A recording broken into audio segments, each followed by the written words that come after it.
کہتا ہے سرے محفل کرم اتنا میرے سرکار ہو جائے، سرے محفل کرم اتنا میرے سرکار ہو جائے، سرے محفل کرم اتنا میرے سرکار ہو جائے، سرے محفل کرم اتنا میرے سرکار ہو جائے، ہم آنکھیں موند لیں اور سرکار کا دیدار ہو جائے، ہم آنکھیں موند لیں اور سرکار کا دیدار ہو جائے، اور اگر وہ چاہیں تو اپنی انگلیوں سے پانی کے دریا بہاتے ہیں۔ کون بہاتے ہیں؟ مصطفیٰ جان رحمت صلی اللہ علیہ وسلم نے اپنی انگلیوں کی گھائیوں سے پانی کے چشمے بہائے ہیں۔ دیکھنے والوں نے دیکھا ہے کہ مصطفیٰ جان رحمت شمع بزم ہدایت، نو شہ بزم جنت، آقائے نعمت جنگ کی واپسی میں ہیں، راستے میں ہیں، میدان میں ہیں، آپ کے ساتھ میں آپ کے صحابہ بھی ہیں، ہزاروں سے زیادہ صحابہ ہیں۔ اب صحابہ کرام نے اپنی اپنی سواریوں کو روکا، روکنے کے بعد آقا کی بارگاہ میں حاضر ہو گئے، اور حاضر ہونے کے بعد عرض کرنے لگے یا رسول اللہ پانی ختم ہو گیا ہے، ہمیں پانی عطا فرمائیے۔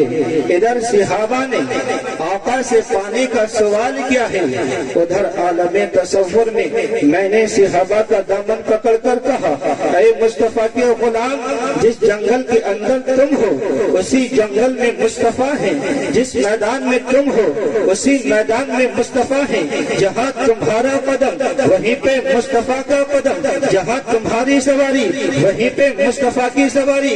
اے پانی مانگنے والے، کیا نبی کے ہاتھوں میں کوئی پانی کا گلاس تھا جو تم نے پانی مانگ لیا؟ کیا نبی کے ہاتھوں میں کوئی پانی کا مشکیزہ تھا جو تم نے پانی مانگ لیا؟ کیا نبی کے ہاتھوں میں کوئی پانی کا ڈول تھا جو تم نے پانی مانگ لیا؟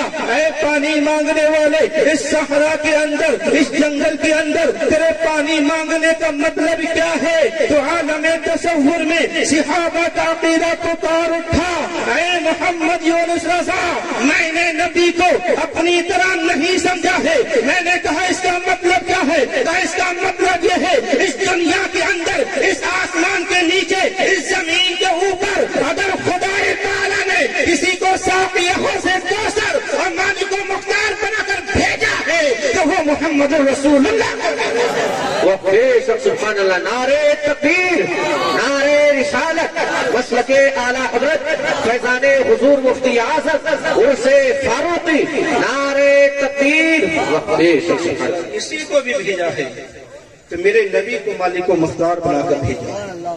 اللہ نے قرآن میں ارشاد فرمایا وما ارسلناک الا رحمۃ للعالمین، کہ اے محبوب ہم نے آپ کو تمام جہان کے لیے رحمت بنا کر بھیجا ہے۔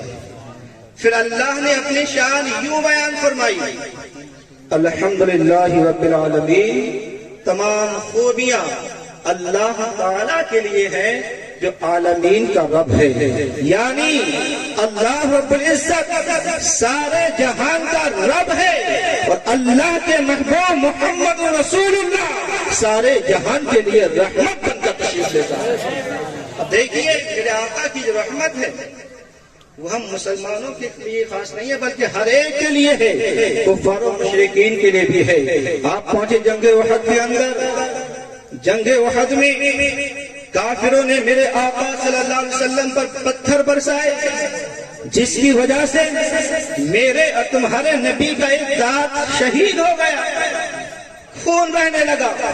صحابہ نے جب اپنے محبوب کو اس حالت میں دیکھا تو تڑپ اٹھے، اور تڑپنے کے بعد عرض کیا یا رسول اللہ ان مشرکین کے لیے ہلاکت کی دعا فرمائیے۔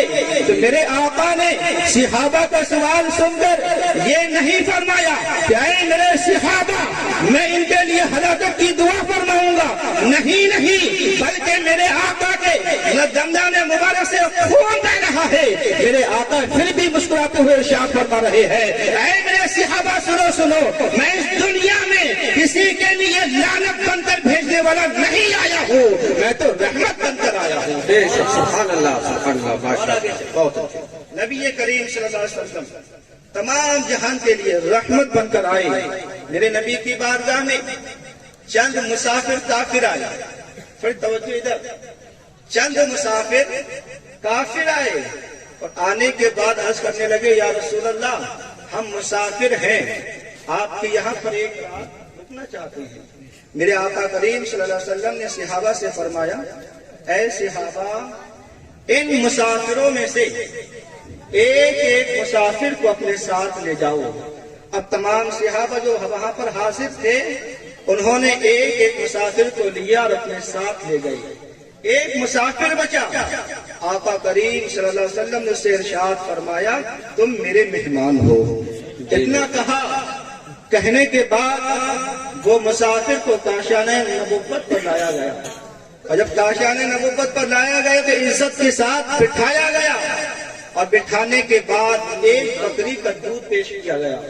وہ مسافر اس بکری کا دودھ پی گیا، دوسری بکری کا دودھ پیش کیا گیا، دوسری بکری کا بھی دودھ پی گیا، تیسری بکری کا دودھ پیش کیا گیا، تیسری بکری کا بھی دودھ پی گیا، یہاں تک کہ 7 بکریوں کا دودھ اس مسافر کو پینے کے لیے دیا گیا۔ تو وہ مسافر 7 بکریوں کا دودھ پی لیتا ہے، اور جب کھانے کی باری آتی ہے تو اس کے لیے جب کھانا سامنے رکھا گیا تو جتنا کھانا گھر پر بناتا وہ سب کے حصے کا کھانا کھا جاتا ہے۔ اللہ اکبر۔ اب کھانا کھانے کے بعد میں ایک چارپائی پر اس کا بستر کر دیا جاتا ہے، جب وہ بستر پر لیٹا تو اس نے کھانا ضرورت سے زیادہ کھا لیا تھا۔ اب رات میں اس کے پیٹ میں تکلیف ہوئی، اس کا پیٹ خراب ہو گیا، ادھر وہ دروازے کے اندر سویا ہے، روم کے اندر سویا ہے، باہر سے دروازہ لگا دیا گیا ہے، اسی حالت میں اس کا پیٹ خراب ہو جاتا ہے۔ اب اس کے جسم سے نجاست نکلتی ہے، بستر گندا ہو جاتا ہے، بستر ناپاک ہو جاتا ہے، وہ مسافر بڑا شرمندہ ہے، بڑا پریشان ہے، کیا کیا جائے، لیکن قربان جاؤ اپنے نبی پر کہ میرے نبی غیب کے جاننے والے ہیں۔ میرے نبی نے اس مسافر کی پریشانی کو پہچان لیا، فوراً آپ جاتے ہیں پردے کے اندر سے دروازے کو کھول دیتے ہیں۔ جب اس مسافر نے دیکھا کہ دروازہ کھلا ہوا ہے فوراً وہ ادھر ادھر دیکھتا ہے، کوئی دیکھ تو نہیں رہا ہے۔ اب دیکھنے کے بعد میں وہ گھر سے باہر نکالتا ہے اور باہر لگا دیتا ہے۔ ادھر جب صبح ہوئی، صبح کو آقا کریم صلی اللہ علیہ وسلم نے جب دروازے کو کھولا، دروازے کے اندر دیکھا تو کافر موجود نہیں ہے، ناپاک بستر پڑا ہوا ہے، وہ گندی چادر پڑی ہوئی ہے۔ میرے آقا اس چادر کو دیکھنے کے بعد میں غصہ نہیں ہوتے ہیں، بلکہ اس چادر کو اٹھاتے ہیں، اپنے ہاتھوں سے دھلنا شروع کر دیتے ہیں۔ آپ اندازہ تو لگاؤ، میرے نبی کریم صلی اللہ علیہ وسلم اس مسافر کی گندی کی ہوئی چادر کو اپنے ہاتھوں سے دھو رہے ہیں۔ ادھر جب وہ مسافر راستے میں پہنچتا ہے تو پہنچنے کے بعد میں اس کو یہ یاد آتا ہے کہ وہ اپنی تلوار یہ تاکی چھوڑ کر چلایا ہے، پھر تھوڑا بھاگتے ہوئے واپس آتا ہے۔ تو جب وہ واپس آیا تو اس نے کیا دیکھا کہ میرے اور تمہارے نبی اپنے ہاتھوں سے اس کی ناپاک کیے ہوئے چادر کو دھو رہے ہیں۔ تو اس مسافر نے یہ دیکھا میرے آقا بھی تشریف فرما ہے، وہ مسافر آیا، آنے کے بعد جب اس نے اپنی آنکھوں سے دیکھا کہ میرے اور تمہارے نبی اپنی چادر کو اس کی چادر کو دھو رہے ہیں، اس مسافر کو دیکھنے کے بعد میرے نبی غصہ نہیں ہوتے ہیں، میرے نبی ناراض نہیں ہوتے ہیں، بلکہ میرے نبی نے پیار و محبت سے فرمایا اے شخص تمہارا یہ سامان رہ گیا تھا، اپنا یہ سامان لے جاؤ۔ اس شخص نے کیا دیکھا تو عرض کیا یا رسول اللہ آپ نے بستر کو کیا صاف کیا ہے، آپ نے میرے دل کو صاف کر دیا ہے، فوراً کلمہ پڑھائیے اور اسلام میں داخل کروا دیجیے۔ بے شک، سبحان اللہ، بہت اچھا۔ میرے نبی نے اس کو کلمہ پڑھایا، اسلام میں داخل کروا دیا۔ آج لوگ کہتے ہیں کہ اسلام تلوار کے زور سے پھیلا ہے، میں کہتا ہوں اے لوگوں یہ غلط فہمی میں مت رکھنا کہ اسلام تلوار کے وار سے پھیلا ہے۔ اسلام پھیلا ہے تو مصطفیٰ کے کردار سے پھیلا ہے، اسلام پھیلا ہے تو مصطفیٰ کے اخلاق سے پھیلا ہے، اسلام پھیلا ہے تو مصطفیٰ کے کردار سے پھیلا ہے۔ محترم، تو میں نے آپ کے سامنے جو آیت کریمہ تلاوت کرنے کا شرف حاصل کیا۔ وَمَا أَرْسَلْنَاكَ إِلَّا رَحْمَةً لِلْعَالَمِينَ، کیا محبوب ہم نے آپ کو تمام جہان کے لیے رحمت بنا کر بھیجا ہے، اور آقا کریم صلی اللہ علیہ وسلم تمام جہان کے لیے رحمت بن کر تشریف لے کر آئے ہیں۔ میرا وقت ختم ہو رہا ہے، اللہ کی بارگاہ میں دعا ہے مولا کریم میرے پڑھنے میں اور آپ کے سننے میں جو بھی اغلاط واقع ہوئے اپنے حبیب صلی اللہ علیہ وسلم کے ساتھ ساتھ فرما کر اپنی بارگاہ میں قبول فرمائیں۔ کلمہ شریف کا ذکر کریے گا، لا الہ الا اللہ محمد رسول اللہ وما علینا